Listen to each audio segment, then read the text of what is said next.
Холодильникте қалып кеткен творог болса, міндетті түрде осыны жасап көріңіз. Яғни сүзбе деп те айтамыз біз. Көріп тұрғандарыңыздар өте жұмсақ печенье, ауызда үгітіліп тұрады, дәмі керемет. Ең бастысы желінбей қалған творогыңызды балалар сүйсініп жеп қояды, қыздар. Ең алдымен холодильникте тұрған творогымызды шығарып, ыдысқа салып алатын боламыз. Оның үстіне кішкене тұз салып жіберсек болады. Одан кейін үстіне бір жұмыртқа саламыз.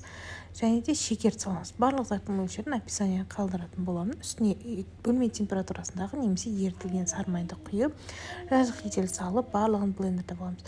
Егер де үйіңізде блендер болмаса, ешқам жемеңіз, кәдімгі сүзбені сүзекіден кәдімгі ұн елегіштен өткізіп барып қоссаңыз, бір келкі болады, массаңыздың бар араластырып жібере саласыз.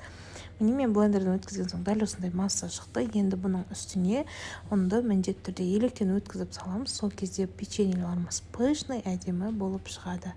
Бірінші ыңғайлы болу үшін лопаткамен жасап, одан кейін бірден қолмен араластырып жасай берсек болады, қыздар.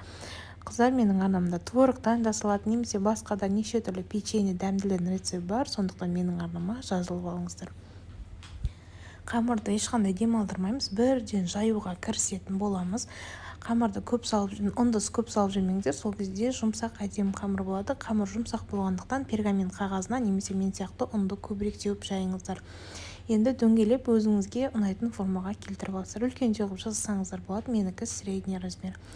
Дөңгелектеп кесіп аламыз. Одан кейін бір ыдысымызға май мен шекер қойып, майға батырып, одан кейін шекерге батырып жасайтын боламыз. Қыздар, негізі майға батырмай щеткамен майласаңыздар жақсы екен. Өйткені майға батырсаңыздар өте көп шекер алынады екен. Сондықтан шекерді де қолмен сеуіп, майға да щеткамен батырсаңыздар болады. Дәл осы мен көрсеткендей етіп орайсыздар да, пергамент қағаз төселген ыдысқа қойып, 180 градуста қызып тұрған печкада 15-20 минут пісіріп аласыздар. Сонымен біздің дәмді печеньелеріміз дайын, өте оңай дайындалады. Шайды қайнатып қоясыздар, тез дайындай саласыз, қыздар. Ыстық күйінде де жей берсеңіз болады.